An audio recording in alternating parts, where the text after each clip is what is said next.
Combat Academy. Joe, this is the biggest fight in the career of Darius Turcinskas. Yeah, he's got his hands full. He's a game opponent, obviously. The guy's stepping through opponents. Their last fight, 20 seconds long. He will not have the same, I don't think he's going to have the same kind of fight with Miguel Torres. Now here comes Miguel Angel Torres, the pride and joy of East Chicago, Indiana. Here comes the legend.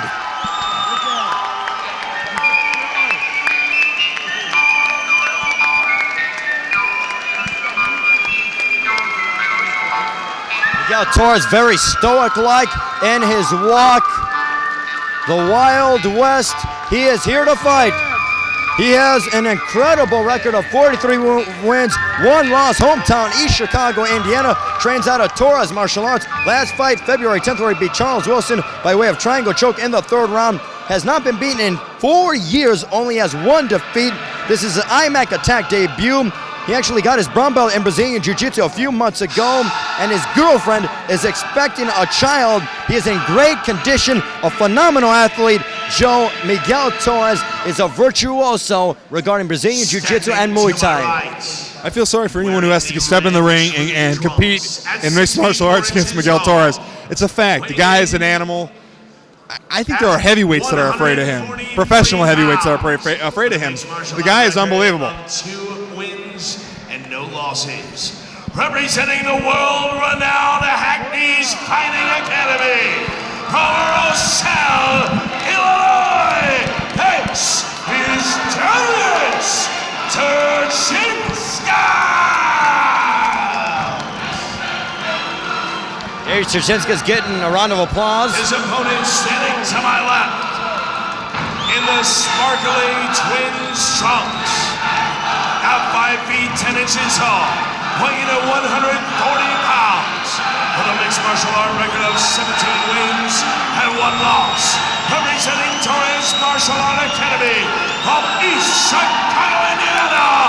This is Miguel Angel Torres. Are you ready to crack it?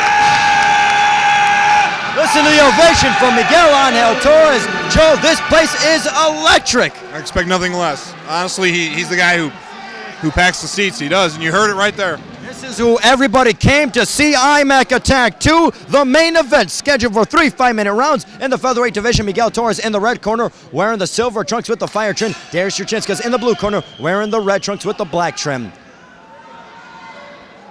Pacing around, Miguel Torres very, very cunning, bouncing on his feet. Great job, and overhand right that misses for Turcinskas. Miguel Torres feints a kick.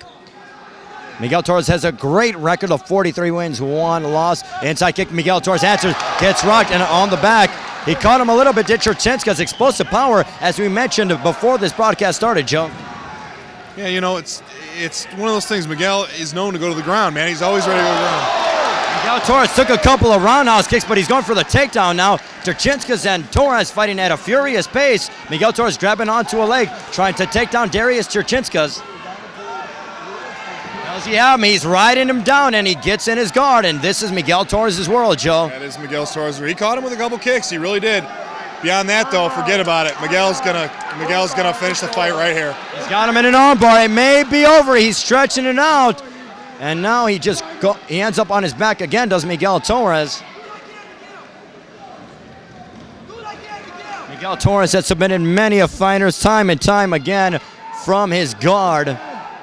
Joey got his brown belt, and here we go. He's going for an armbar. Listen to the chants of Torres here at the UIC Pavilion IMAC Attack 2. He's just working the position. He's just having fun. Now they are both in leg locks submission attempts. He's not going to get a leg lock on Miguel. He's not going to get it.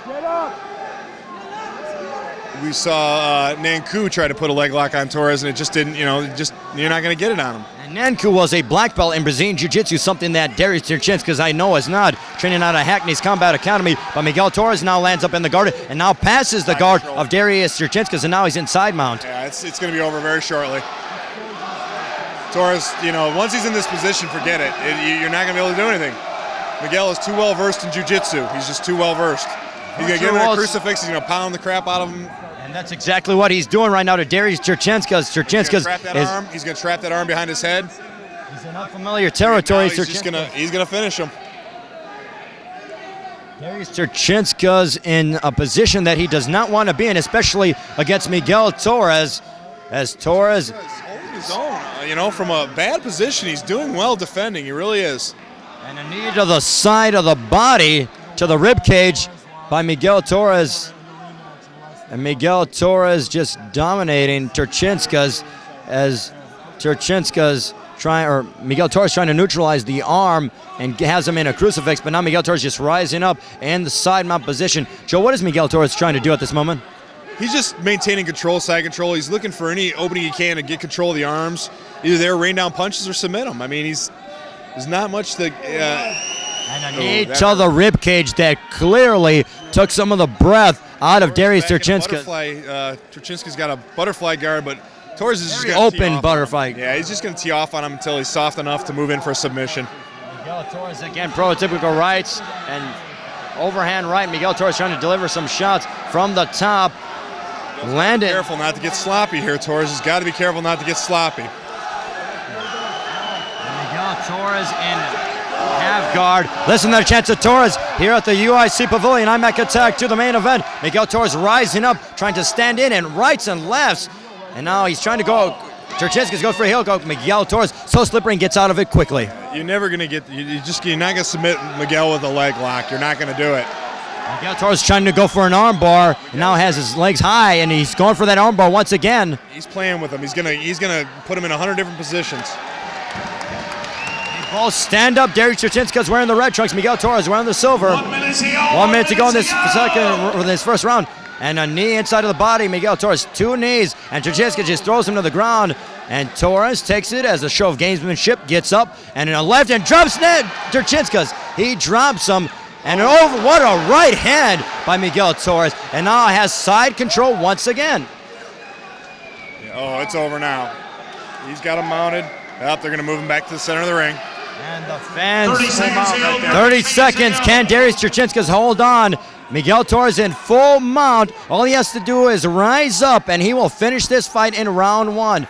Rights and lefts to the side of the head. Turcinskas in a world of trouble here at the UIC Pavilion.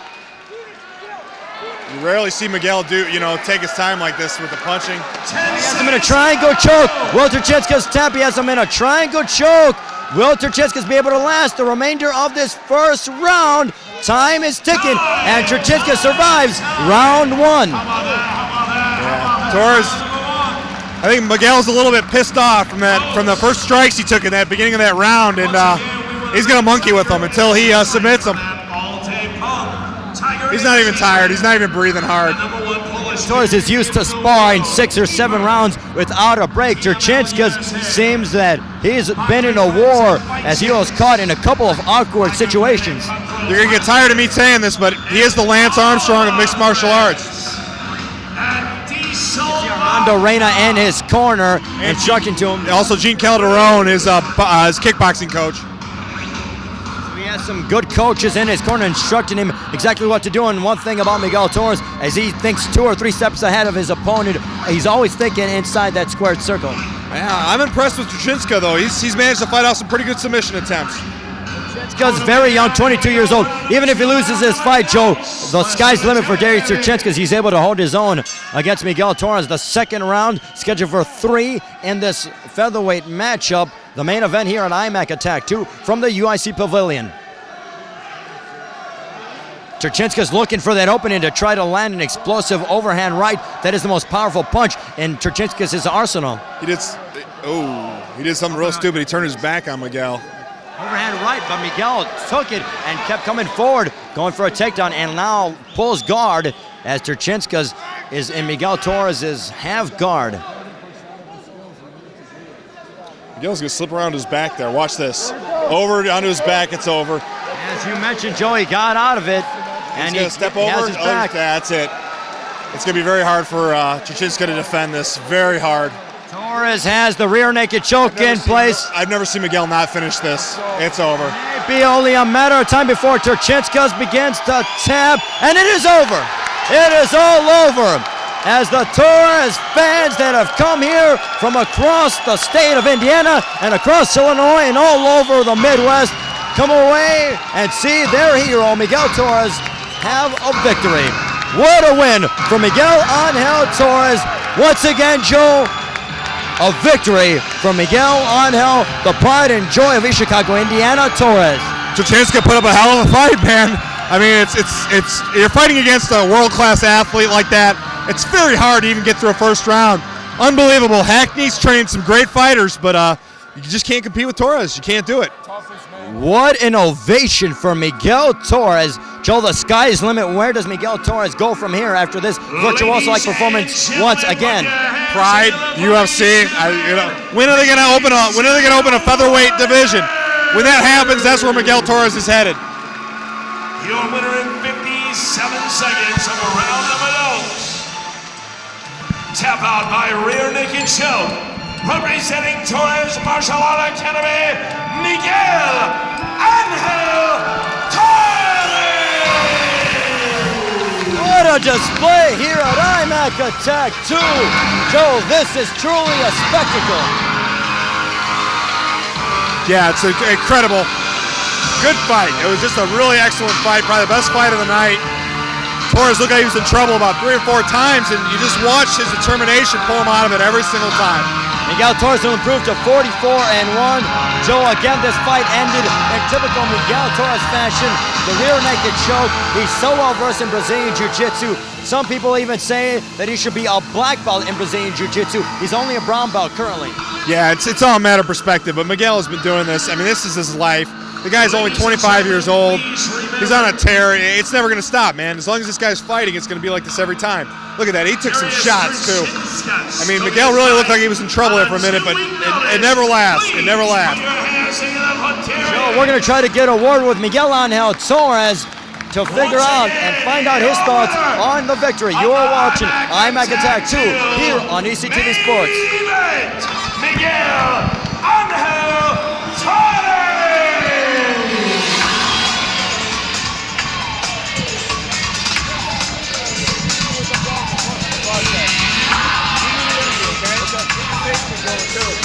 Welcome back to IMAC Attack 2 here from the UIC Pavilion in Chicago, Illinois. Joining me now once again, as he does every single time after victory, Miguel, as I mentioned, never gets old. Another victory we were able to beat. Darius, tell us about the fight tonight. He was a real tough guy. I know he had good stand-up. I know he's a kickboxing fighter, so I know he's a good kickboxer. I knew I was going to have to utilize my ground skills to overcome his stand-up. I've been having problems with my hands the past couple of weeks. I had bad knuckles. So I knew boxing him wouldn't be smart. But I knew if I maintained the pace and kept pressure, I knew he'd get tired and eventually I'd get a submission. Now, Miguel, I know that he came out, you got a cut underneath one of your eyes. And did he possess a lot of power? Because he does seem to possess knockout power. He caught me with a couple punches and a couple kicks. I felt dizzy after one of them, but again, I was able to keep my composure. I have a good camp of guys. They hit me all the time. So I like getting hit to feel that feeling in the ring, so I know I can go and fight through that. So he did sting me, but I was never hurt. What was it like fighting in front of a Chicago crowd? I believe this was your first fight officially in Chicago, Illinois. What was it like to fight in front of a Chicago crowd? It was a little different. Normally I fight in my hometown. I know everybody's there for me, and I can feel their enthusiasm. But it was different in the fact that it was the same. You know, I came out and everyone was applauding real loud, and I felt the same enthusiasm. So I think if I can maintain this kind of support from anybody I fight, I think I'm going to be the greatest fighter in the world. Do you hear the crowd when you're coming out? Because he seems so stoic-like and in another world when you come out to the arena. I tell everybody, they always ask me that. I never hear them, but I feel them. I feel the crowd. I can feel their energy. And when I feel that energy, it pumps me up. Now, did you do anything different for this fight, or was it just a normal training regimen? Actually, I didn't really train for this fight. You know, all I did was spar. I was talking to one of my trainers. I've been teaching a lot, and I've been doing a lot of classes where I just come and I train and I roll with the guys. I haven't done any real training. So I felt a little off in this fight. I felt heavy or indifferent. I wasn't excited. I wasn't indifferent about the fight. I knew I was going to fight. I knew it's like I had a job to go to. So I think I got to change my training a little bit. Maybe bring somebody to teach me so I can focus more on training instead of just always sparring. Now, as always, once we talk to you about a victory, what does the future have to hold for Miguel Torres? I mentioned, and I'm going to mention in the closing, that possibly a fight in this venue that would pack you guys in the pavilion, you going one-on-one against Jeff Curran. Is anything like that on the table for you at the moment? They're talking about that fight, but I'd fight Jeff Curran if we were both going to get paid the money we deserve. I plan on fighting Bulldog starting in July. That's what I have coming up on the table. So that's going to be a 3-fight contract. It's probably going to take about a year and a half. But I have a clause in that contract saying I'll fight anywhere in the Chicagoland area. So if they want to set up a fight like that, a super fight, they're going to have to pay super money. Well, it's always a pleasure to have you on. Miguel, once again, congratulations on the victory against Darius.